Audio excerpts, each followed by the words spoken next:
तो आज की जो हमारी ये क्लास है, ये क्लास बेसिकली हम बात करें यूजीसी नेट और यूजीसी नेट के साथ साथ एमपी सेट की भी ये क्लास है।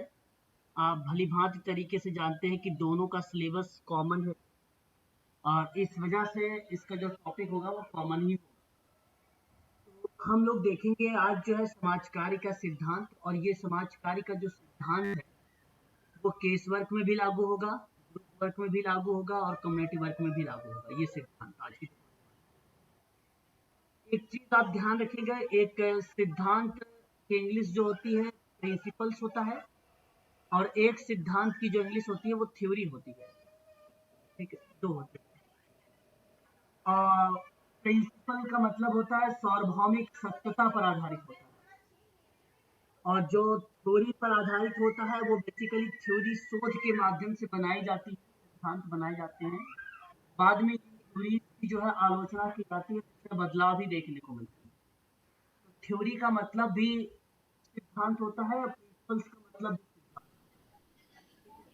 प्रिंसिपल्स जो है सार्वभौमिक सत्यता पर आधारित होता है, इसमें कोई परिवर्तन नहीं देखने को मिलता है, परंतु थ्योरी में देखने को परिवर्तन मिलता है। इस चीज को आप केवल ध्यान रखें। इतनी बात क्लियर है? एक बार कंफर्म करिए। जी सर, चलिए, क्लियर है सर। हाँ, उसके बाद अगर हम जी बात सर। करते हैं, ध्यान से सुनिएगा, इसमें सिद्धांत जो पूछे आते हैं सबसे ज्यादा फेमस जो है दो तीन सिद्धांत रहे हैं, जैसे कि केसवर्क रहा है। केसवर्क के अंतर्गत व्यक्तिकरण का सिद्धांत, और दूसरा जो है स्वीकृति का सिद्धांत, बड़े फेमस रहे हैं। गोपनीयता का भी सिद्धांत फेमस रहा है, जो पेपर में हर बार प्रश्न आते हैं। तो आज की एक घंटे की क्लास में ये तो तय है कि 2 नंबर का तो प्रश्न आएगा ही आएगा, उससे ज्यादा भी होगा। ठीक है, इस बात को ध्यान रखिएगा। अगर आप अच्छे से इसको केवल एक घंटे देख लेते हैं, पढ़ लेते हैं, तो आप आसानी से 2 नंबर गेन कर पाएंगे, है ना। इसके हर बार है ना। तो ध्यान से सुनिएगा, जो समाज कार्य का सिद्धांत है वो बेसिकली हम जो यूज करते हैं वो केस वर्क में भी यूज करते हैं, ग्रुप वर्क में और कम्युनिटी वर्क में। और ये तीनों एक प्रकार की जो है कला मानी जाती है, जिससे मानव के संबंधों में अगर हम बात करें, ज्ञान और निपुणता तथा व्यक्ति की क्षमताओं तथा समुदाय समूह और व्यक्ति के साधनों को क्रियाशील बनाने के लिए उपयोग किया जाता है ये सिद्धांत। तो ये बात तय है कि case work, group work, community work में हम इसको इसलिए यूज करते हैं कि व्यक्ति की जो क्रियाशील है, जो क्रियाविधि है, वो थोड़ा सा तीव्र कर दे, वो सक्षम बन जाए, ताकि लोग पर्यावरण के साथ व्यवस्था करने में वो सामर्थ्य बन सके, अपने आप को इंडिपेंडेंट कर सके। इस तरीके की प्रक्रिया जो है हमें इसके अंतर्गत देखने को मिलती है। वहीं बात करते हैं कि समाज कार्य एक व्यावसायिक सेवा है, जिसके अंतर्गत समाज कार्य में प्रशिक्षित कार्यकर्ता सेवार्थी, अब सेवार्थी के रूप में व्यक्ति भी है, समूह भी है, समुदाय भी है, इनकी सहायता के लिए कार्य करता है। तो वह इस दौरान अपने सेवार्थी को बेहतर सेवा प्रदान करने का प्रयास करता है। तो समाज कार्य व्यवसाय के कुछ आधारभूत सिद्धांत हैं, जिसका पालन करना सामाजिक कार्यकर्ता के लिए आवश्यक माना जाता है ना।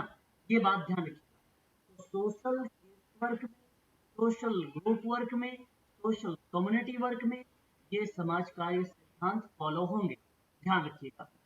आगे बढ़ेंगे, अब एक एक करके हम सिद्धांतों के बारे में समझने का प्रयास करेंगे और इम्पोर्टेंट चीजों को नोट भी करते चलेंगे कॉपी में। ठीक है, पहला सिद्धांत हमारे सामने देखने को मिल रहा है, संचार का सिद्धांत। जैसा कि आप सबको नाम से ही स्पष्ट है कि यह सिद्धांत कहता है संचार हमेशा संगठन की नीतियां, योजना, कार्यक्रमों, उद्देश्यों के अनुरूप होना चाहिए, ना कि उसके साथ संघर्ष में होना चाहिए। ठीक है, इस बात को ध्यान रखिएगा। कम्युनिकेशन किस किस परिप्रेक्ष्य में कैसा होना चाहिए, तो नोट कर लीजिएगा कि कम्युनिकेशन हमेशा संगठन, ठीक है, संगठन की नीति, योजना, कार्यक्रम, ठीक है, और उद्देश्य के अनुरूप होना चाहिए, ठीक है, ना कि उसके संघर्ष में होना चाहिए। संदेश का संचार नीति और कार्यक्रमों के विरोध में है तो अभ्यस्तों के मन में भ्रम पैदा होता है, तो यहाँ पर वे ठीक तरीके से लागू नहीं हो पाता है।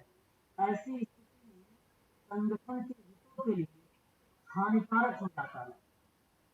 हाँ, इस चीज को आप ध्यान रखेंगे।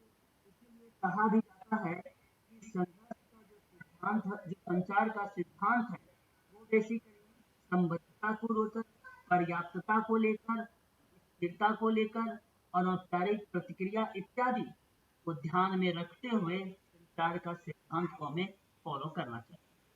ठीक है, इस चीज को आप लोग ध्यान रखें। कम्युनिकेशन के सिद्धांत जो है इम्पोर्टेंट, आपको पता होना चाहिए। एक कम्युनिकेशन का प्रोसेस होता है, जानते हैं आप लोग कम्युनिकेशन की प्रोसेस? Yes sir. जी सर। क्योंकि कम्युनिकेशन के जो प्रोसेस होते हैं बहुत इंपॉर्टेंट है। इनसे भी हम लोगों से पेपर में सवाल जो है देखने को मिले हैं। मैं आप लोगों को एक बार नोट करवा देना चाहता हूँ, नोट करना है तो नोट कर लीजिए। सबसे पहले तो सेंडर आता है, ये बात ध्यान रखिएगा। फिर उसके बाद अगर हम बात करें तो एनकोडिंग आता है, और एनकोडिंग के बाद मैसेज होता है, ठीक है। तो मैसेज को कहीं कहीं चैनल के नाम भी दिए जाते हैं, आप चाहो तो चैनल भी कह सकते हो, मैसेज के बाद भी, ठीक है।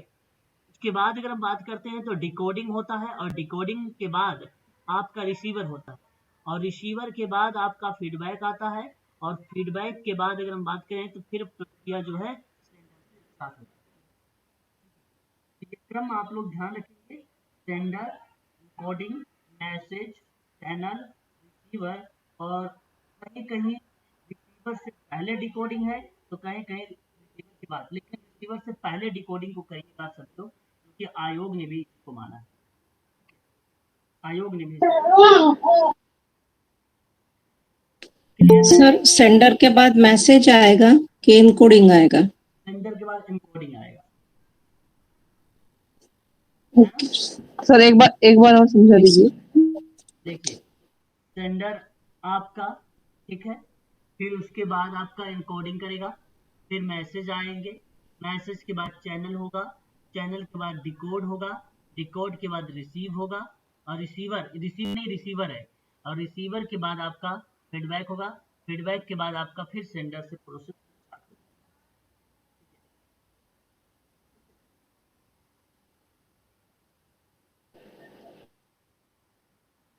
ये चीजें जी सर।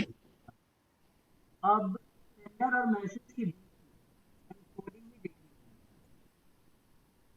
एनकोडिंग भी देखनी है। इसे कहीं कहीं SMCR के नाम से जाना जाता है। किस नाम से जाना जाता है? SMCR। SMCR। सर बर्लॉस का नाम मैसेज और सुना? चैनल को जाना जाता है, जी, मैसेज और चैनल को जाना जाता है। मैसेज, हाँ, सेंडर, मैसेज, चैनल, रिसीवर। बैलोर का नाम सुना? जो है बर्लोस, बर्लोस, ये बर्लोस ने दिया है SMCR, दिया है बर्लोस का, ये मॉडल है SMCR, SMCR। अब सेंडर रिसोर्सेज भी कहते हैं इसको, communication skill, attitude, knowledge, social system, culture इत्यादि देखने को मिलता है। सेंडर में वही रिसीवर में है ना। और मैसेज में क्या होता है? मैसेज में कॉन्टेक्ट होते हैं, एलिमेंट होते हैं, ट्रीटमेंट होते हैं, स्ट्रक्चर होता है, कोड होता है ना। और चैनल में आपकी हेयरिंग, सीइंग, हियरिंग मतलब सुनना, सीइंग मतलब देखना, टचिंग, स्मेलिंग, टेस्टिंग, ये चैनल होते हैं, किस माध्यम से आप कर रहे हैं, ठीक है, ये माध्यम है एक प्रकार से। और मैसेज क्या हो सकते हैं? एलिमेंट हो सकते हैं, ट्रीटमेंट हो सकते हैं, कुछ भी हो सकते हैं। ये डेविड बर्लोस एक मॉडल दिया था जिसे कहा गया कम्युनिकेशन का मॉडल, ठीक है। और रिसोर्सेज और मैसेज के बीच में क्या आता है? एनकोडिंग आता है, और चैनल और रिसीवर के बीच में क्या आता है, डिकोडिंग आता है। ये भी आप तथ्य को ध्यान रखिए। चलिए, ये था आपका थोड़ा सा बेसिक जानकारी, और इससे भी पेपर में सवाल आए। तो संचार का सिद्धांत आपस में विचारों का आदान प्रदान करने का संचार होता है। जब कार्यकर्ता और सेवार्थी पहली बार मिलते हैं तो दोनों ही बातचीत करते हैं, विचार विमर्श की प्रक्रिया को प्रारंभ करते हैं और उसके संचार प्रारंभ हो जाते हैं। और यह संचार किसी भी तरह का हो सकता है, जैसे लिखित भी, अलिखित, मौखिक, सांकेतिक, और इसके लिए कार्यकर्ता को होना भी चाहिए कि सेवार्थी की बोली गई भाषा, है ना, का प्रयोग, बोली और भाषा का प्रयोग, जिससे संप्रेषण आसानी से सेवार्थी तक पहुंच सके। कार्यकर्ता को प्रभावी संचार के माध्यम से सेवार्थी की मानसिक कष्टों को समाधान भी करना चाहिए। तो कम्युनिकेशन ऐसा होना चाहिए कि जो सेवार्थी को समझ में आए, है ना। अब सेवार्थी अगर हिंदी में बात कर रहा है और आप इंग्लिश में बात कर रहे हैं, मराठी में बात कर रहे हैं, तो समझ में थोड़ी आएगा, है ना। कम्युनिकेशन ऐसा होना चाहिए, सरल शब्दों का प्रयोग करें। कभी भी सेवार्थी के सामने देखो, अगर आप अपने किसी सामाजिक कार्यकर्ता से बात कर रहे हैं, प्रशिक्षित सामाजिक कार्यकर्ता से बात कर रहे हैं, या किसी पर्यवेक्षक से बात कर रहे हैं, तो आप ट्रेडिशनल शब्दों का प्रयोग करें, वो उचित है वहां पर।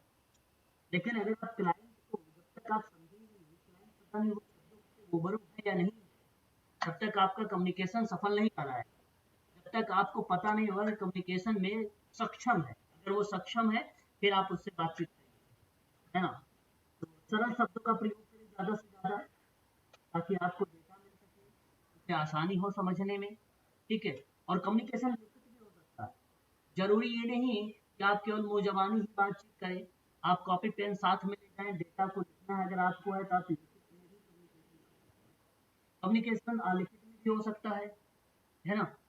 डेटा अगर हम बात करें कि अगर मान लो सेवार्थी कहीं पर मिल गया है, अगर आपके पास उस साधन या संसाधन नहीं है, तो आप वहाँ पे आलेखित तरीके से भी डेटा को प्राप्त कर सकते हैं। उसके साथ कम्युनिकेशन कर सकते हैं, बाद में आप अपने डेटा को जाकर अपडेट कर सकते हैं। मौखिक भी हो सकता है, सांकेतिक भी। तो कम्युनिकेशन के ये प्रकार हैं, किसी भी टाइप में देखने को हमें मिल सकता है कम्युनिकेशन, और बहुत ही सरल है। अभी तक पेपर में इसको प्रश्न नहीं आया है। हाँ, कम्युनिकेशन से आया तो है, लेकिन सिद्धांत से समाज का सिद्धांत फिर भी इम्पोर्टेंट है, आ सकता है। बात करते हैं नेक्स्ट, व्यक्तिकरण का सिद्धांत। व्यक्तिकरण का सिद्धांत से प्रश्न हर बार हमें देखने को मिलते हैं, कुछ जो होते हैं व्यक्तिकरण का सिद्धांत। व्यक्तिकरण के सिद्धांत में आप लोगों की बात करूं तो सबसे महत्वपूर्ण किस विद्वान ने बताया कि व्यक्तिकरण का सिद्धांत है, और बहुत इंपॉर्टेंट है केस वर्क में, ग्रुप वर्क, कमेंट बर्जाइनर रॉबिन्सन। बहुत बढ़िया जवाब। पर यहाँ आपने एक नाम दिया है, अभी बोला है आप लोगों ने, रॉबिन्सन। रॉबिन्सन का नाम, और ये स्टेटमेंट आपका करेक्ट है, बर्जाइनर रॉबिन्सन। अब आप मुझे बताइए कि इसी सिद्धांत पर बल किसने दिया, case work, case work, Mary Richmond. Mary Richmond. हाँ, मैरी रिचमंड। ये भी आपका स्टेटमेंट, बहुत बढ़िया, दोनों जवाब अभी आपके सही आए हैं। तो इस सिद्धांत के अनुसार प्रत्येक व्यक्ति की विशिष्ट जो है विशेषताएं होती हैं, उन विशेषताओं को हमें समझना होता है। इसका तात्पर्य यही है कि विशिष्ट जो है, विशिष्ट मतलब यहाँ पर अगर हम बात करें तो विशिष्ट गुण पाए जाते हैं, और गुण पाए जाते हैं इसमें, और सिद्धांत और प्रणाली का प्रयोग के द्वारा सेवार्थी की अलग अलग तरीके से सहायता करना, और वह अच्छी तरह से समायोजित हो सके, है कि नहीं। प्रत्येक व्यक्ति को अधिकार होता है जो अपनी रुचि के अनुसार विकास करे, और कार्यकर्ता को यह स्वीकार करना होगा कि प्रत्येक व्यक्ति में कुछ ऐसी भी योग्यता होती है जो दूसरे से नहीं पाई जाती। अगर मैं आपसे बात करूं तो इस सिद्धांत के अनुसार कहा जाता है कि प्रत्येक व्यक्ति की विशिष्ट विशेषताओं को समझने का प्रयास किया जाता है। यद्यपि शारीरिक रूप से सभी व्यक्ति समान होते हैं, परंतु उनकी शारीरिक, मानसिक, सामवेगिक इत्यादि के आधार पर उनकी क्षमताओं में भिन्नता पाई जाती है। जब तक सेवार्थी की समस्याओं को अलग अलग नहीं समझा जाएगा तब तक उसे उचित लाभ नहीं मिलेगा। मेडिकल प्रोफेशन की जो शिक्षा होती है हमें देखनी है, वो बेसिकली अलग अलग रूप में देखने को मिलती है।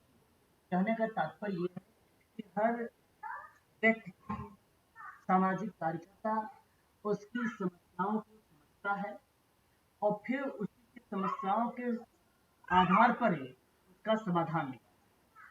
कारण यह है कि हर एक व्यक्ति यूनिक है, अद्वितीय है, तो उसकी समस्या का समाधान भी अलग ही होगा, है ना, अलग अलग ही होगा। ठीक है, इस चीज को आप ध्यान रखिए। तो आधुनिक आज के समय में समाज कार्य में जो सेवार्थी होता है वो केंद्रित होता है, चाहे वो केस वर्क में हो, चाहे वो ग्रुप वर्क में हो, चाहे वो कम्युनिटी वर्क।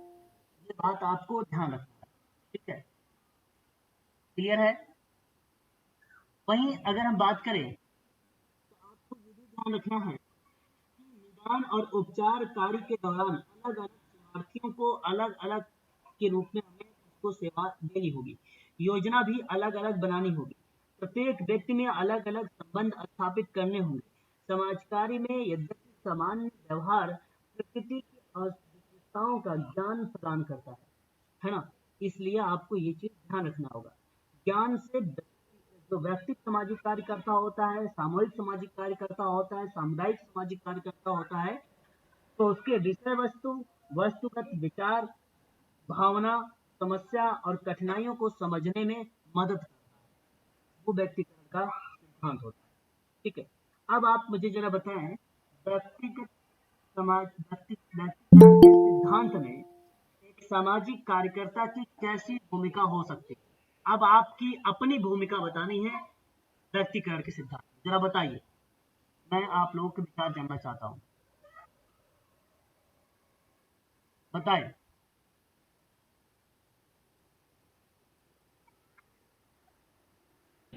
अपने अपने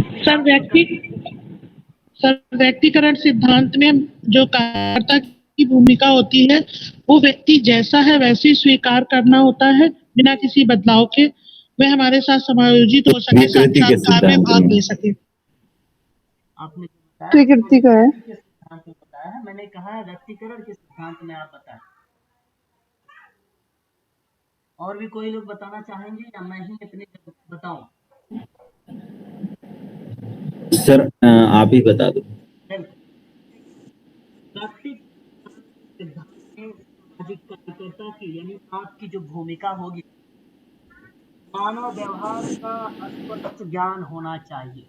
क्या होना चाहिए? मानव व्यवहार का स्पष्ट ज्ञान आपके पास होना चाहिए। यदि है तो व्यक्ति में आप सही तरीका मैं नोट भी करता रहूंगा ताकि आप आसानी से समझ सकें, है ना। पहला क्या होगा आपका? मानव व्यवहार, मानव व्यवहार, ध्यान रखिएगा, ये आपकी भूमिका है कार्यकर्ता। दूसरी अगर हम बात करते हैं तो कार्यकर्ता की सेवार्थी की बातों को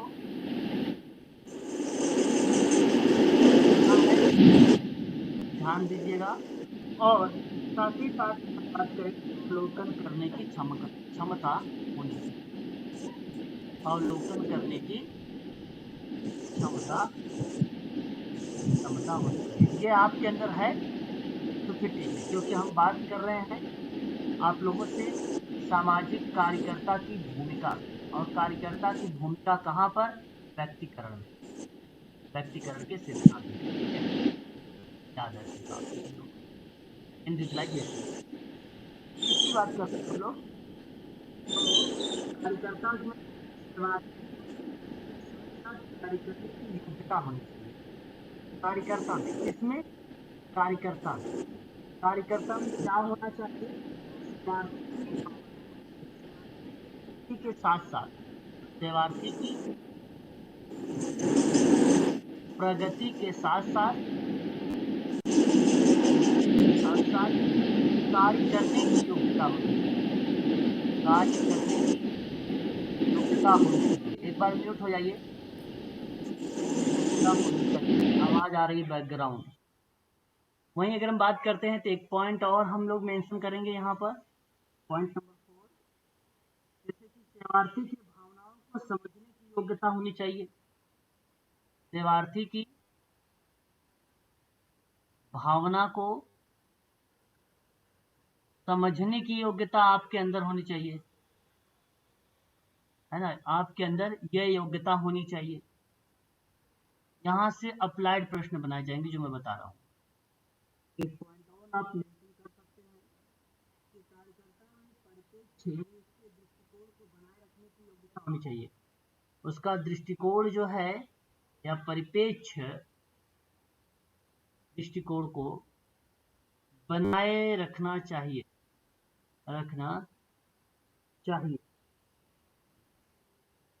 और कार्यकर्ता को पूर्वाग्रह रहित होना चाहिए, पूर्वाग्रह रहित होना चाहिए। ठीक है, क्लियर? बताइए एक बार, कितनी भूमिका आपके अंदर होनी चाहिए? पूर्वाग्रह रहित का थोड़ा एक्सप्लेन कर देंगे आप?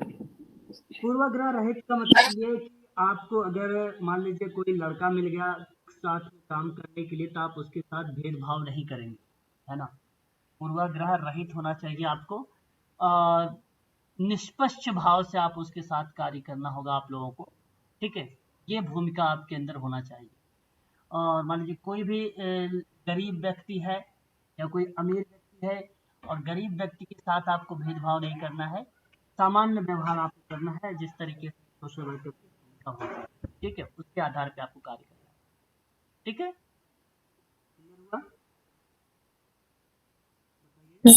थर्ड पॉइंट बता दीजिए एक बार। थर्ड पॉइंट क्या था?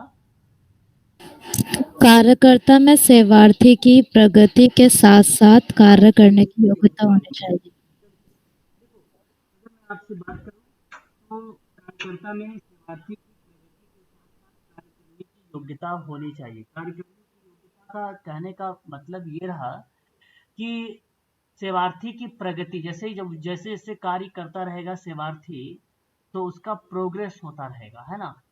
तो प्रोग्रेस के साथ साथ उसमें मॉडिफिकेशन, यानी एक प्रकार से अगर मैं आपसे बात करूं तो परिवर्तन, ठीक है, आपको करना आना चाहिए, ताकि आप जो है उसमें मॉडिफिकेशन करके नेक्स्ट गोल पर बढ़े। अगर बाय द वे मान चलिए कार्य पर आप काम कर रहे हैं और बीच में कभी कोई दिक्कत आने लगी, सेवार्थी वहां पर समस्यात्मक व्यवहार करने लगा या प्रॉब्लमेटिक बिहेवियर उभर गया, तो आपके अंदर मॉडिफिकेशन, यानी आपको मॉडिफिकेशन आना चाहिए। आप तुरंत अपने टास्क में परिवर्तन कर दीजिए ताकि उसमें बदलाव आ जाए। तो प्रगति के साथ साथ कार्य करने की योग्यता आपके अंदर होनी चाहिए, और उसके कार्य करने का तीव्र गति अगर है तो आपके भी अंदर तीव्र गति होनी चाहिए, है ना। यदि वो जैसे होता है पेशेंस, जिसको हम बोलते हैं धैर्य, तो सामाजिक कार्यकर्ता के अंदर धैर्य होना जरूरी है ना। इसलिए कहा जाता है कि बीएड एमएड वाले ही शिक्षार्थी को पढ़ाते हैं, तो उनके अंदर बड़ा पेशेंस होता है ना, क्योंकि उनको नॉलेज है, साइकोलॉजी वगैरह उनको पढ़ाया जाता है। पेशेंस बहुत इंपॉर्टेंट होता है, धैर्य बहुत इंपॉर्टेंट होता है ना। धैर्य बना के रखें ताकि आपको जैसे कि सेवार्थी में सुधार हो सके। कोई सामाजिक कार्यकर्ता होता है तो रूडली व्यवहार करने लगता है, अग्रेसिव हो जाता है ना, सामान्यतः आप लोगों ने देखा भी होगा। ठीक है, ऐसा नहीं होना चाहिए। ठीक है, ये होता है कार्य करने की। और पूछ लीजिए सर, यहाँ कार्यकर्ता को पूर्वाग्रह रहित होना चाहिए। पूर्वाग्रह से मतलब जो पुरानी बातचीत या कोई इधर उधर की बातें हैं वो नहीं मानना चाहिए, वो नहीं सुनना चाहिए सर, जब अपन फील्ड पे जाते हैं तो। पूर्वाग्रह का अर्थ होता है भेदभाव। अगर आपसे कहा जाए पूर्वाग्रह का अर्थ बताएं तो इसका मतलब होता है एक प्रकार से भेदभाव। जैसे अभी आपने कहा कि पहले निश्चित कर रखा या अपना मत, पहले से ही कोई मत है। अब आपका पहले से मत क्या है, मैं आपको बता रहा हूँ कि जैसे लड़कियां गुड़ियों से खेलती हैं, गुड़िया जानते होंगे आप लोग, गुड्डे गुड़िया, है ना। ठीक है, लड़के, जैसे मैं ये यहाँ पे बात करता हूँ, जैसे लड़कियाँ क्या होती हैं, अगर हम बात करें तो होम साइंस पढ़ती हैं, होम साइंस पढ़ती हैं। लड़के क्या होते हैं, मैथ पढ़ते हैं। ये आपने पहले ही पूर्वाग्रह बना लिया अपने मन में, है ना, जो कि ये गलत है। ऐसा नहीं होना चाहिए जो आपने पहले अपने दिमाग में। और ये एक प्रकार का दर्शाता है बाइस। बाइस का मतलब पूर्वाग्रह। पूर्वाग्रह का अर्थ होता है कि ये एक प्रकार का भेदभाव दर्शा रहा है, आप उनके साथ भेदभाव कर रहे हैं, है ना। भेदभाव रहित होना चाहिए, ये ट्रेडिशनल शब्द का प्रयोग किया है मैंने, पूर्वाग्रह। आप भेदभाव ऑब्लिक करके लिख सकते हैं, ठीक है, भेदभाव। तो वही चीजें हैं कि ये पहली धारणा, क्या लड़कियां मैथ नहीं पढ़ती हैं, आप बताएं। बिल्कुल पढ़ती है सर। बिल्कुल पढ़ती, वही चीजें है ना। तो ये चीजें हमें देखने को मिलती है। और भी पूछ लीजिए, कहीं आगे बढ़ो। जो आपने बोला था व्यक्तिकरण का सिद्धांत में बर्जाइना रॉबिन्स और मैरी रिचमंड का, इसमें क्या बोला था सर, थोड़ा सा रिपीट कर दीजिए सर। देखिए बर्जाइना क्वेश्चन क्या था सर? हाँ देखिए, एक बर्जाइना रॉबिन्सन विद्वान है, बहुत फेमस विद्वान है, और आपको पता भी होना चाहिए। और इसका जो नाम हमें देखने को मिलता है रॉबिन्सन का, वो यहीं देखने को मिलता है। इसमें कहाँ मिलता है, इस चीज को आप लोग ध्यान से सुन लीजिए, जो कि इम्पोर्टेंट है। तो व्यक्तिकरण का जो सिद्धांत है, मैं नोट कर रहा हूँ, आप भी नोट करिएगा। हाँ, व्यक्तिकरण का सिद्धांत जो है, इस सिद्धांत को महत्वपूर्ण बताया, और महत्वपूर्ण बताया केसवर्क में। ये बहुत इंपॉर्टेंट है, अगर आप जब केसवर्क काम करेंगे, है ना। इसने कहा कि बहुत महत्वपूर्ण है ये, जब आप केसवर्क में काम करेंगे तब।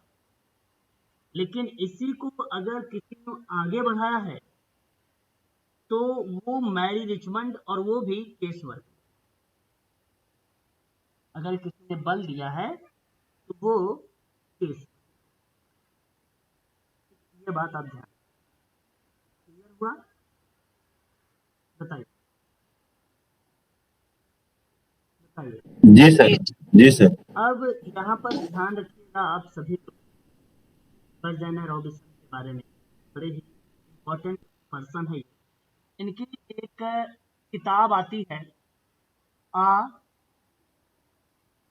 Changing psychology in social casework, social casework, ठीक है। ये किताब इन्हीं के द्वारा लिखी गई है, बर्जाइना रॉबिन्सन के द्वारा, ठीक है। और इसको नोट कर लीजिएगा आप सभी लोग, बर्जाइना रॉबिन्सन की किताब 1910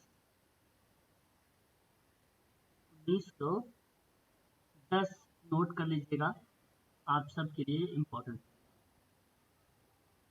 बर्जाइना पोलार्ड इनका पूरा नाम है, पोलार्ड रॉबिन्सन का पूरा नाम है।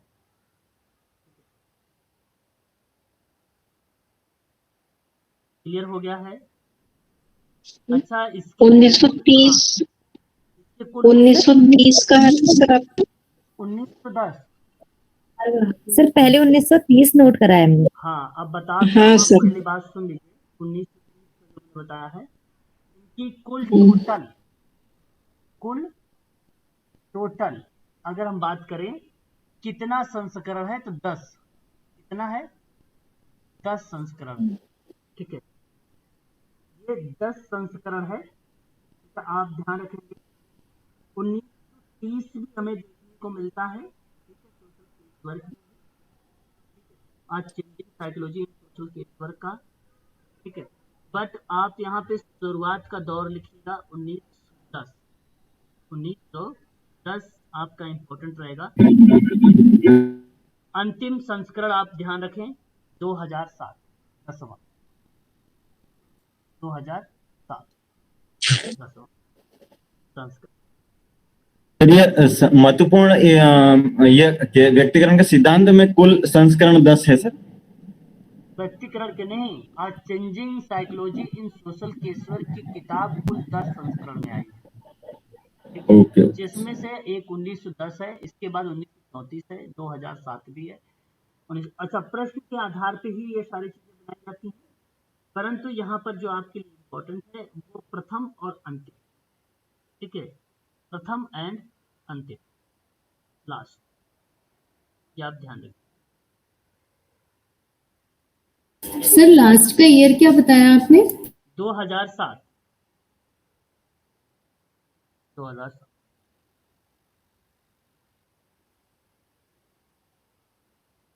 चलिए, अगर आपका यहाँ पे कवर हो गई है तो फिर मैं आगे बढ़ता हूँ।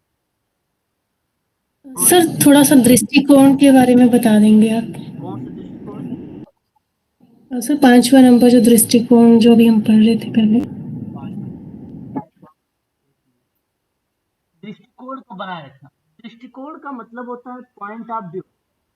पॉइंट ऑफ व्यू का मतलब यहाँ पर ये होता है सतत तरीके से आप पर जो है उस पे प्रक्रिया या नजर, ये नहीं कि अगर वो काम कर लिया है तो अब हमें उस पे जो है निगलेक्ट करना चाहिए, इग्नोर कर देना चाहिए। ठीक है, सुधार हो गया है तो अब हमें इसमें परिवर्तन नहीं करना है, अब जरूरत नहीं है, इसका मतलब ये ठीक ठाक हो गया, ऐसा नहीं। दृष्टिकोण आपको बनाए रखना है उस पे। बनाए रखने का मतलब ये कि बराबर उसके बारे में आपको अपडेट या ऑब्जर्वेशन या अवलोकन की क्रिया संचालित करना है। कहीं ना कहीं कोई उसमें प्रॉब्लम तो और तो नहीं आ गई भाई। हो सकता है ऐसा कि आपके साथ अच्छा काम कर रहा होगा, समाज के साथ अच्छा काम नहीं कर रहा होगा, है ना, नहीं काम कर रहा होगा अच्छे तरीके से। तो ये होता है पॉइंट ऑफ व्यू, वहां पर दृष्टिकोण बनाए रखना उसका, है ना? अपने राय, अपने विचार और भी लोगों की राय विचार उसके बारे में पूछना, जानना, ये पॉइंट ऑफ व्यू होता है। इस प्रकार से दृष्टिकोण को बनाए रखना, है ना? परिपेक्ष बनाए रखने की योग्यता होनी, ये योग्यता होनी। चलिए, क्लियर हो गया? और पूछना है पूछ लीजिए। फर्स्ट वाला मानव व्यवहार क्या है फर्स्ट वाला? मानव व्यवहार मतलब यहाँ पे एक बात किया जाए, मानव व्यवहार को स्पष्ट ज्ञान होना चाहिए। मानव व्यवहार का सेवार्थी कार्यकर्ता को अच्छे से उसका ज्ञान होना चाहिए। मानव व्यवहार का कहने का मतलब यह है कि आप लोगों को अगर बात किया जाए, जब आप MSW कर रहे थे तो उसमें भी आपको मनोविज्ञान का एक कॉन्सेप्ट डाला जाता है, जिसमें आपको पढ़ाया जाता है सिगमंड फ्रायड के बारे में, जीन पियाजे के बारे में, विकास के बारे में। आप सभी लोगों ने पढ़ा होगा जब आप MSW कर रहे होंगे या आप BSW कर रहे होंगे। जीन पियाजे एक विद्वान आते हैं, फ्रायड एक विद्वान आते हैं, BF स्किनर एक विद्वान आते हैं, एक इवान पैट्रिक पावलाव का नाम आता है। आप लोगों ने भी इस बार देखा भी था पावलाव का नाम।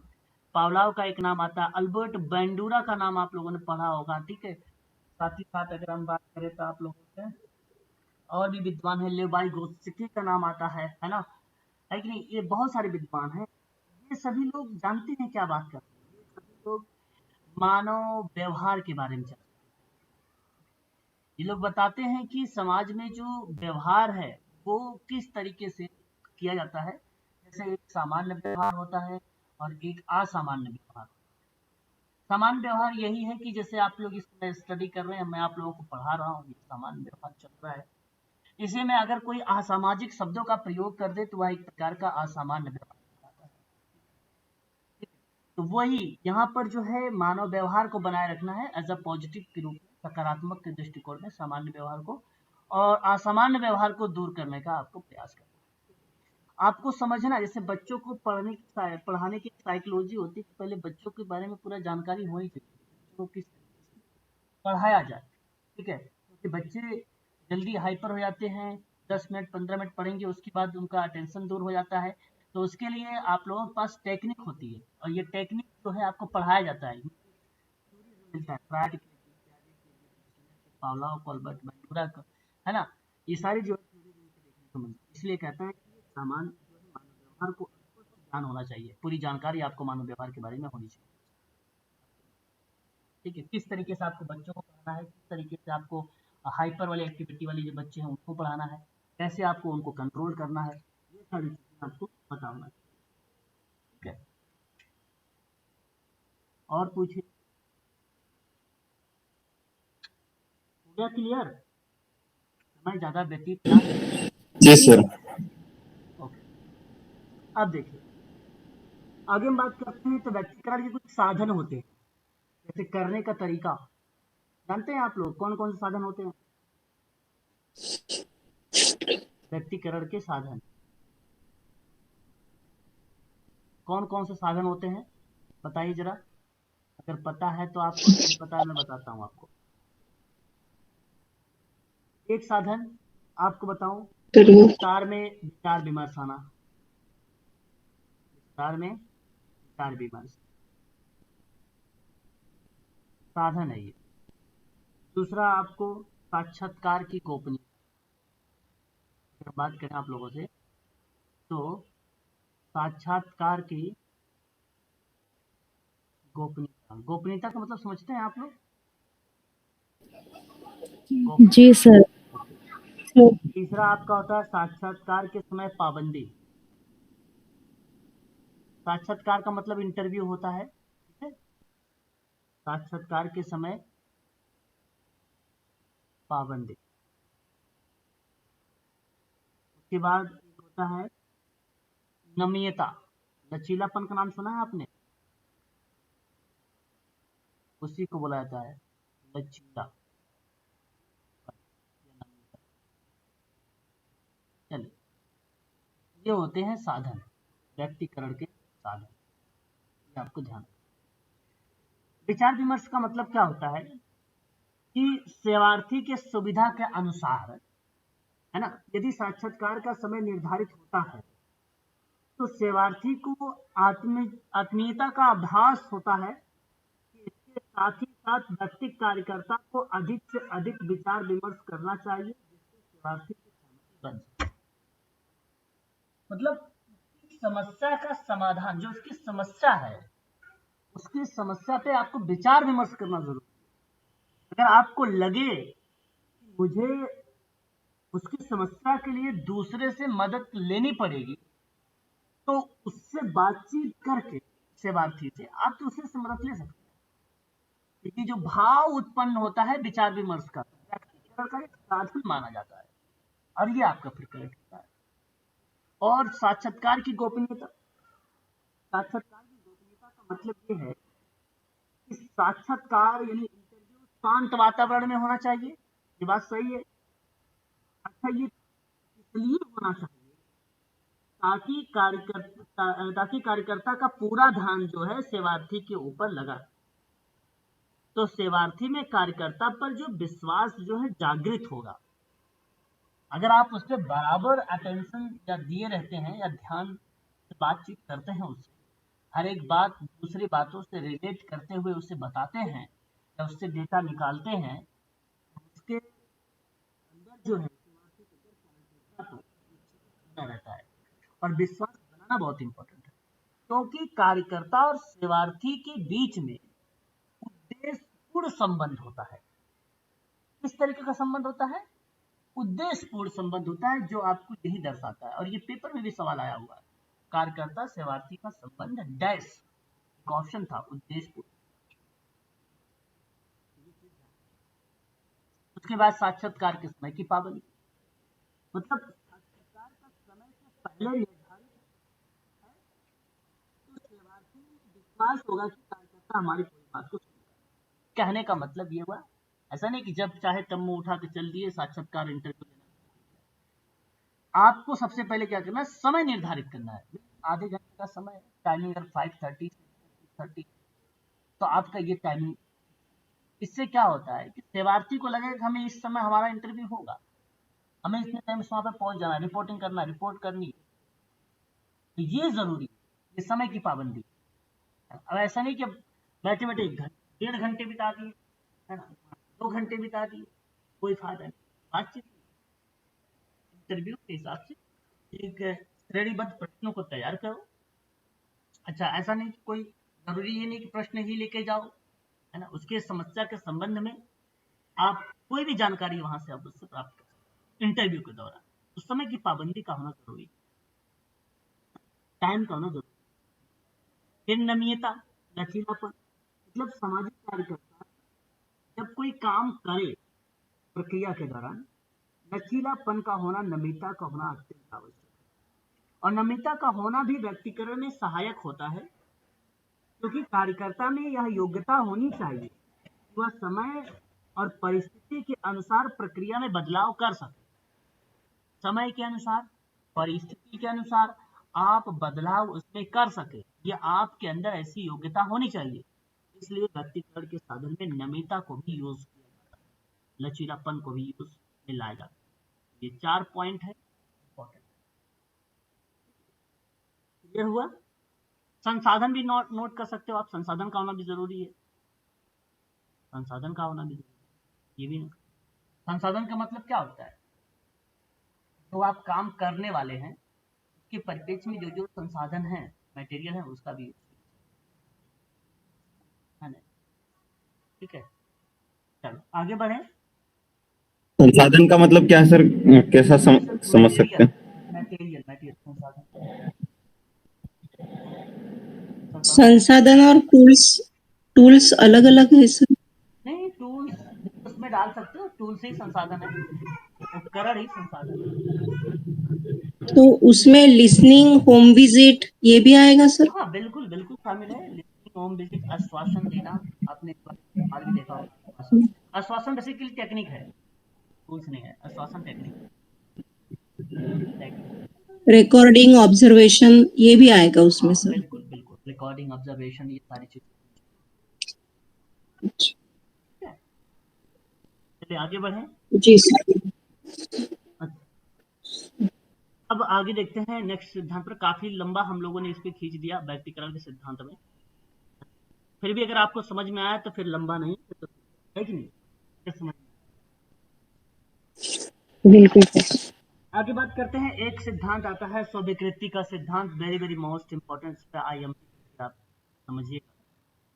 कहता है कि इसका अर्थ यह है कि सेवार्थी जिस स्थिति में है उसी स्थिति में स्वीकार किया जाए, उसकी वर्तमान स्थिति के अनुसार उसके साथ उससे व्यवहार किया जाए और उसके संबंध में कोई राय बनाई जाए। कार्यकर्ता और सेवार्थी दोनों एक दूसरे के स्वीकृति प्रदान करनी चाहिए। कार्यकर्ता को सेवार्थी की नैतिक और अनैतिक किसी भी स्थिति का ध्यान रखे बिना उसे अपनी समस्या का समाधान में सहायता करनी चाहिए। सेवार्थी को जब कार्यकर्ता और उसकी योग्यता पर पूर्ण विश्वास होगा तभी वह कार्यकर्ता को सहयोग करेगा, और कार्यकर्ता को सेवार्थी की योग्यता और क्षमता का सम्मान करना चाहिए, और उसके लिए उसे एक विशिष्ट समाधान की प्रक्रिया को अपनानी भी चाहिए। यहाँ अगर मैं बात करूं आप लोगों से, तो स्वीकृति का जो सिद्धांत का अर्थ बता रहा है, ध्यान रखने वाली बात यह है हम सब कि समाज कार्य में स्वीकृति शब्द का उपयोग बृहद स्तर पर किया जाता है। ये बात ध्यान रखेंगे। एवं शास्त्र पर क्या होता है? बृहद स्तर। बृहद का मतलब व्यापक होता है, व्यापक का मतलब बड़ा। पहली बात। दूसरी बात आपको ये ध्यान रखना है यहाँ पर कि प्रत्येक सामाजिक कार्यकर्ता इस शब्द के महत्व से अवगत भी हैं, और सब लोग जानते हैं। यहाँ पर ऐसी क्लास में कोई भी जो स्वीकृति का अर्थ न जानता, तो चाहे वो केस वर्क हो, चाहे वो आपका ग्रुप वर्क, कम्युनिटी वर्क, है ना। तो वैयक्तिक सेवा कार्य में जहां कार्यकर्ता की सफलता का संबंध में प्रकृति पर निर्भर करती है, तो स्वीकृति शब्द भी अनेकों अर्थ में देखने को फिर। अब स्वीकृति के अनेक अर्थ कैसे हो सकते हैं? जैसे अगर मैं स्वीकृति का एक अर्थ बताऊं, जब किसी वस्तु के संदर्भ में प्रयोग हो तो उसका अर्थ क्या बनेगा? उपहार बनता है, और उपहार का जो अर्थ बनता है वो स्वीकृति को रिलेट करता है, यानी उपहार स्वीकार करने के संबंध में यहां पर बात हुई। तो वहीं आपने एक नाम सुना है, वो नाम है रेनॉल्ड वार्थासी।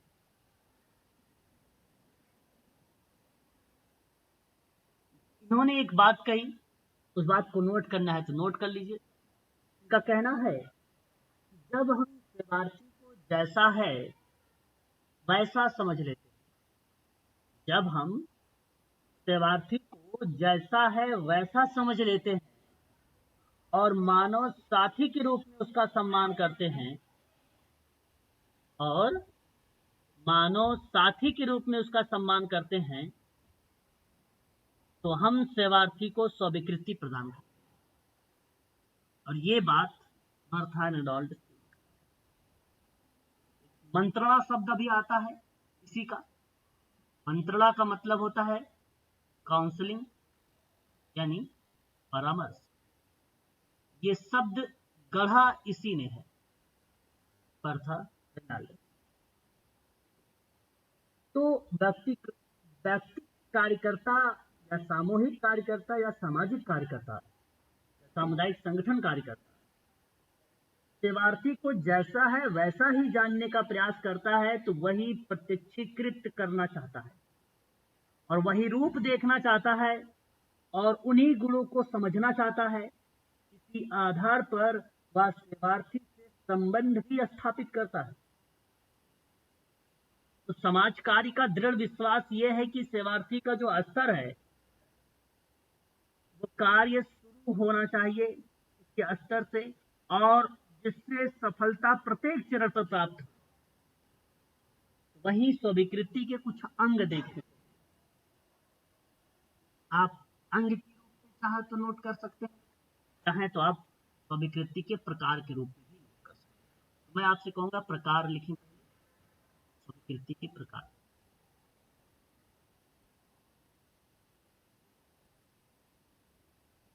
एक होता है आपका प्रत्यक्षीकरण, दूसरा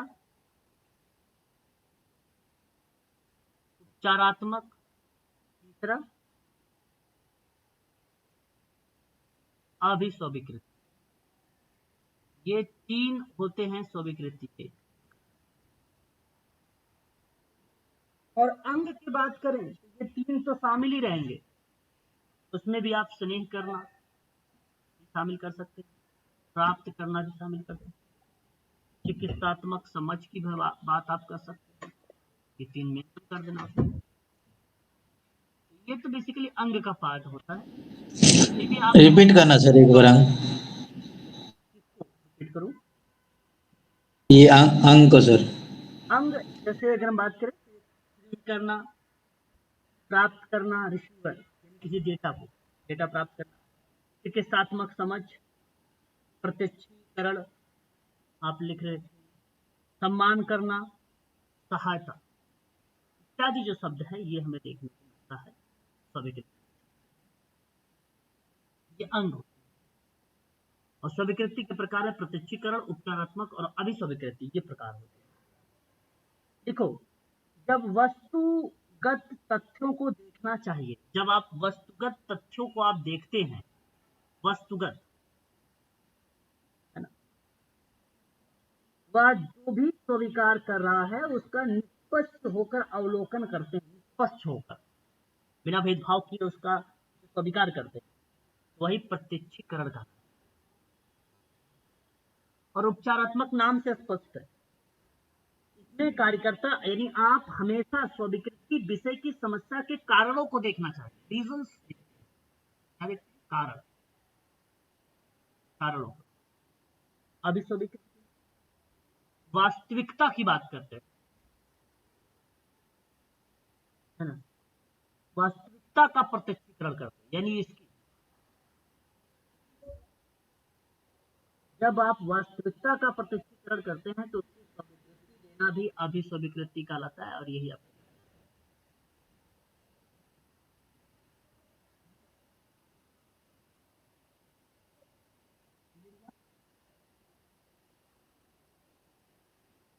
Yes, sir.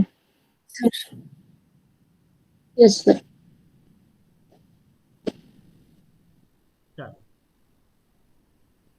अब स्वीकृति के उद्देश्य बताइए, क्या क्या हो सकते हैं, अपने मन से बताइए क्या उद्देश्य होते हैं स्वीकृति,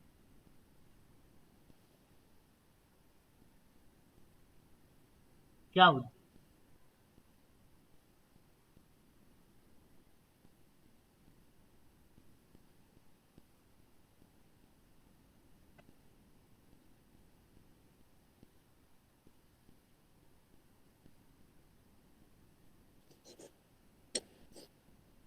बताइए बताइए। सर उसकी लोगों की समानता बनाए रखना, मतलब कोई अपने को छोटा बड़ा ना समझे। जिस स्थिति सेवार्थी है उसमें स्वीकार करना कंडीशन। देखिए, मानव के रूप में मूलभूत क्षमताओं में विश्वास और उसका आदर करना ये स्वीकृति का उद्देश्य। कठिनाइयों के समय सहायता करना स्वीकृति का उद्देश्य। दूसरे व्यक्ति के सुख में वृद्धि करना ये स्वीकृति का उद्देश्य। रोग मुक्त होने में सहायता करना ये स्वीकृति का उद्देश्य। जीवन दशाओं पर पुनः नियंत्रण प्राप्त करने में व्यक्ति की मदद करना या सहायता करना समाज कार्य में स्वीकृति के उद्देश्य है ना। तो बड़ा सिंपल है, इसमें केवल जब आप प्रश्न मिलेगा आपको ना तो आप आसानी से इसके आइडेंटिफाई कर, ठीक है, आसानी से आप इसके आइडेंटिफाई। वहीं अगर हम बात करते हैं तो इसमें कार्यकर्ता की क्या भूमिका होगी, जरा बताइए। आपने व्यक्तिगत बताया है, जरा इसमें बताइए कार्यकर्ता। सर इसमें जैसा व्यक्ति है उसे सेवार्थी को उसी की वैसी कंडीशन में स्वीकार किया जाए और उसकी समस्या को उसका निवारण किया जाए। बिल्कुल सही है। पहली बात तो मैं आपको बता रहा हूँ, आप उसको नोट करिएगा। निरंतर है ना, निरंतर समस्या के वास्तविक तथ्यों की खोज करना है। आप तथ्यों की खोज करना, ये आपका पहला होगा। ये कार्यकर्ता की भूमिका है, हमेशा उसकी समस्या के वास्तविक तथ्यों की खोजना है। ये और व्यक्तिगत कार्य के संबंध में, समूह कार्य के संबंध में, सामुदायिक समाज कार्य के संबंध में वास्तविक आधार बनाना है। आपको क्या बनाना है? वास्तविक आधार बनाना है। जब भी आप काम कर रहे वास्तविकता को जरूर रिलेट कराएंगे। राइट। तीसरा, असफलताओं से अवगत होना। ध्यान सुनिएगा, सफलता नहीं, असफलताओं से अवगत हो, मतलब ये बताना जरूरी है क्या समस्या रही है जिसकी वजह से आप ये, और सेवार्थी की शक्तियों और कमियों को जानना है। सेवार्थी की अगर हम बात करें, शक्ति क्या है, कमी क्या है, लाइक एंड डिसलाइक चीजों को जानना है, ये भी आपको जानना है। और असफलताओं का पता लगाना, अवगत होना वही एक प्रकार से, या पता लगाना भी आप यहाँ पे ऑब्लिगेट कर सकते, पता चीजें हैं, आपको ये ध्यान रखना है।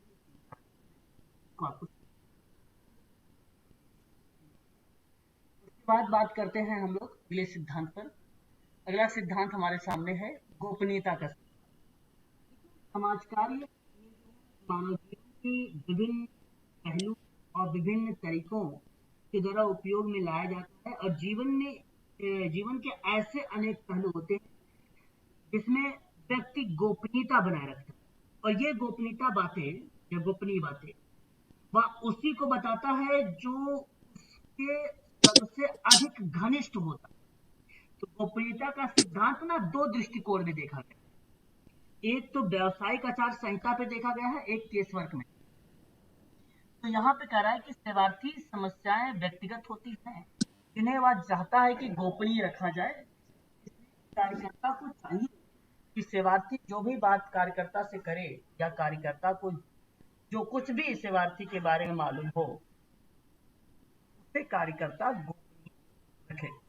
अगर ऐसी कोई बात आती है तो सेवार्थी की समस्या का समाधान करने के लिए उसे किसी अन्य विशेषज्ञ से साझा करना आवश्यक है। तो कार्यकर्ता को सेवार्थी के समक्ष या स्पष्ट कर देना चाहिए, अर्थात सेवार्थी की सहमति आवश्यक है। और यदि सेवार्थी गोपनीयता के प्रति आश्वस्त नहीं होगा तो वह अपनी बात रखने में भी संकोच करेगा। इसलिए गोपनीयता होगी तो कार्य और सक्षम होगा, है ना। यह सिद्धांत मानव के जो है आपसी व्यवहार को सुदृढ़ बनाए रखने के लिए एक आधारभूत नियम है ना। और यह निर्देश भी देता है कि हम सेवार्थी की या उससे संबंधित किसी भी बात को उसके हित के लिए प्रकाशित करें और या भी जहां तक संभव हो उसकी सहमति के अनुसार। और कार्यकर्ता के ऊपर सेवार्थी का विश्वास बढ़ेगा और वह अपने बारे में फिर खुलकर बातें कर पाएगा या कर सकेगा। ये जरूरी है गोपनीयता का सिद्धांत, बहुत इंपॉर्टेंट है ये कॉन्फिडेंशियल। आत्मनिर्णय का सिद्धांत देखो, आत्मनिर्णय का सिद्धांत क्या कहता है कि इस समाजकारी का प्रमुख सिद्धांत माना जाता है और यह इस बात पर बल देता है कि किसी भी व्यक्ति को अपने सबसे उपयुक्त का चयन करने का अधिकार होता है और सेवार्थी की समस्या का समाधान के प्रत्येक चरण में उसे आत्मनिर्णय का पूरा अधिकार है। और इस संदर्भ में कार्यकर्ता को सेवार्थी की सहायता करनी चाहिए, जिससे सेवार्थी उचित निर्णय ले सके और सेवार्थी आत्मसम्मान और आत्मविश्वास में बढ़ोतरी। आत्मनिर्णय का सिद्धांत कहने का मतलब ये है कि एक प्रकार से सेवार्थी को इंडिपेंडेंट बनाता है। स्वयं कोई कार्य अगर कर रहा है तो उसमें आत्मनिर्भर सक्षम अपनी जीवन याचिका सही तरीके को चला सकता, वह एक प्रकार से आत्मनिर्णय का सिद्धांत। आत्मनिर्णय लेने के लिए कुछ सीमाएं हैं, जैसे कानून द्वारा सीमा का निश्चय करना, मतलब समुदाय और समाज के कानून भी सेवार्थी के आत्मनिर्णय की सीमा का निश्चित करते हैं और कानूनों के अनुसार ही अपना निर्णय लेना चाहिए। संस्था के कार्यों द्वारा सीमा का निश्चय होता है, तो संस्था में उपलब्ध जो सेवाएं हैं उसी के अंतर्गत होनी चाहिए। सेवार्थी कोई निर्णय ले सकता है या उन्हीं साधनों का उपयोग इच्छा अनुसार कर सकता है, किसी दूसरे के साधनों का इच्छा अनुसार थोड़ी नहीं कर सकता है। वहां आत्मनिर्णय के लिए भी कुछ सीमाएं दर्शाई गई, तो अपने दायरे में ही ले आत्मनिर्णय। अच्छा, अपने को परिप्रेक्ष्य को लेकर है तो अपने आप को इंडिपेंडेंट बनाना चाहते हो तो आप निर्णय ले सकते हो वहां पर भी, ठीक है। बट हमें किताबी भाषा पढ़ना है यहाँ पे, है ना, एग्जाम में भी किताबी भाषा ही लैंग्वेज आता है, ठीक है। लेकिन जो अप्लाइड प्रश्न बनाए जाते हैं तो वहां पर जीवन याचिका जैसी, जीवन यापन जैसी प्रक्रियाएं भी संचालित होती है। दोनों बातें आपको ध्यान रखना। एक है सकारात्मक और रचनात्मक निर्णय लेने की सेवार्थी की क्षमता होनी चाहिए, ये भी ध्यान रखिए। नैतिक कानून द्वारा सीमा का निश्चय होना, नैतिक मूल्यों के अनुसार ही व्यक्तिक कार्यकर्ता या सामुदायिक सामाजिक कार्यकर्ता, सामूहिक सामाजिक कार्यकर्ता सेवार्थी को अपना निर्णय लेने के लिए मोटिवेट करें। जिस पॉइंट ऑफ व्यू में है, चाहे case work, group work, committee work, उस पॉइंट ऑफ व्यू में आप उसको मोटिवेट करें, ठीक है। यह है आपका आत्मनिर्भर। वही अगर हम बात करते हैं, एक आता है नियंत्रित संवेगात्मक संबंध का सिद्धांत, है ना, नियंत्रित संवेगात्मक संबंध का सिद्धांत। इसका मतलब क्या है आप लोग? नियंत्रित संवेगात्मक संबंध का सिद्धांत होता है कि बात की सावधानी रखनी चाहिए, कार्यकर्ता को सेवार्थी को देखकर उससे व्यक्तिगत और भावनात्मक लगाव नहीं रखना चाहिए। बहुत लोग होते हैं आगे आपके सामने रोने जाने करने लगे तो आप भावनात्मक तरीके से जुड़ जाते हैं, विश्वास करने लगते। पहली बार में विश्वास नहीं करना, पहली बार क्या आप 5 से 10 टाइम तक विश्वास, 5 से 7 बार या 5 से 10 बार, क्योंकि कार्यकर्ता एक व्यावसायिक व्यक्ति होता है और इससे या इसलिए कि उससे व्यावसायिक प्रक्रिया का पालन संबंध स्थापन के दौरान करना चाहिए। जहां कार्यकर्ता को वस्तुनिष्ठ होने की आवश्यकता रहती है वहीं पर हो। वहीं एक शब्द आता है अंतरण प्रत्यंतरण भी, ये चीजें भी नहीं। जैसे क्या होता है कि सेवार्थी जब कार्यकर्ता में अपने रिश्तेदारों को देखने लगता है या कोई रिलेशन देखने लगता है सेवार्थी कार्यकर्ता को, और कार्यकर्ता भी ठीक उसी प्रकार से जब सेवार्थी में देखने लगता है उसको प्रत्यंतरण का पाठ कहा जाता है। तो अंतरण प्रत्यंतरण चीजें नहीं होनी चाहिए, इसीलिए कहा जाता है नियंत्रित संवेगात्मक संबंध का सिद्धांत होना चाहिए। सेवार्थी की समस्या के संदर्भ में व्यक्तिगत निर्णय नहीं लेना चाहिए, क्योंकि अधिक सहानुभूति कार्यकर्ता को आत्मनिर्णय और स्वतंत्रता में हस्तक्षेप कर सकती है और कार्यकर्ता को पूर्वानुभव जो है परानुभूत का उपयोग करते हुए अपने भावनाओं और संवेगों पर नियंत्रण रखना चाहिए और व्यावसायिक प्रतिबद्धता का प्रदर्शन करना चाहिए। और सेवार्थी की भावनाओं को व्यावसायिक संवेदनशीलता के आधार पर समझकर व्यावसायिक ज्ञान और उद्देश्य के आधार पर ही उसका उत्तर देना चाहिए। अब उसकी जो संवेदनाएं हैं, जो संवेदनशीलता है, वो व्यावसायिक ज्ञान पर लीजिए, व्यावसायिक समाज कार्य के आधार पर, पर्सनली कोई चीज नहीं। यहाँ पर संवेदनात्मक संबंध का सिद्धांत भी बहुत ही आगे बात करते हैं पॉइंट नंबर नेक्स्ट, और ये लास्ट होगा आपका सिद्धांत, है ना, उसके बाद आपका ये समाप्त हो जाएगा। एक है आपका निर्णायक मनोवृत्ति का सिद्धांत। ये एक प्रकार से आपको क्या बताता है, कहता है कि व्यक्तिक सेवा कार्य में, समूह समाज कार्य में, सामुदायिक समाज कार्य में या संबंध विशिष्ट गुण होता है जहाँ पे कार्यकर्ता अपनी प्रक्रिया में अपनी मनोवृत्ति को अपनाता है। एटीट्यूड, मनोवृत्ति का मतलब एटीट्यूड होता है ना। तो इस एटीट्यूड का आधार सामाजिक व्यक्तिक सेवा कार्य में, ग्रुप वर्क में, कम्युनिटी वर्क का एक दर्शन है, और जो ये मानता है कि व्यक्ति की समस्या उत्पन्न करने में कोई दोष नहीं और या कोई अपराध नहीं, बल्कि उसकी परिस्थिति उत्तरदायी होती है ना। तो वो यह व्यक्ति की एटीट्यूड और स्तर और क्रिया प्रतिक्रिया कार्यों को महत्व देती है। तो निर्णय का मतलब क्या हुआ, यहाँ पर ध्यान रखिएगा। निर्णायक में निर्णय शब्द को सुनिए। निर्णय का जो अर्थ हुआ वो व्यक्ति को किसी कार्य के लिए उत्तरदायी और उसकी अज्ञानता को निश्चित करने से होता है। तो इसी के तहत कार्यकर्ता के द्वारा सेवार्थी उसकी समस्या को देखकर कोई भी निर्णय तुरंत नहीं लेना चाहिए, बल्कि तब तक कोई किसी नतीजे पर तब तक नहीं पहुंचना चाहिए जब तक कि सेवार्थी की समस्या का सही ढंग से अध्ययन ना हो जाए और निदान ना किया जाए। यह सिद्धांत कार्यकर्ता के सेवार्थी के बारे में कोई भी अतार्किक और अवैज्ञानिक निर्णय लेने से रोकता है, यही कहलाता है। ठीक है, यही आपका ये सिद्धांत है, समाप्त हो गए।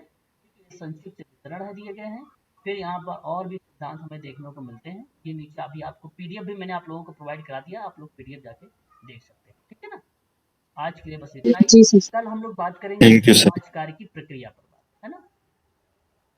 Thank you sir. Okay sir, thank you.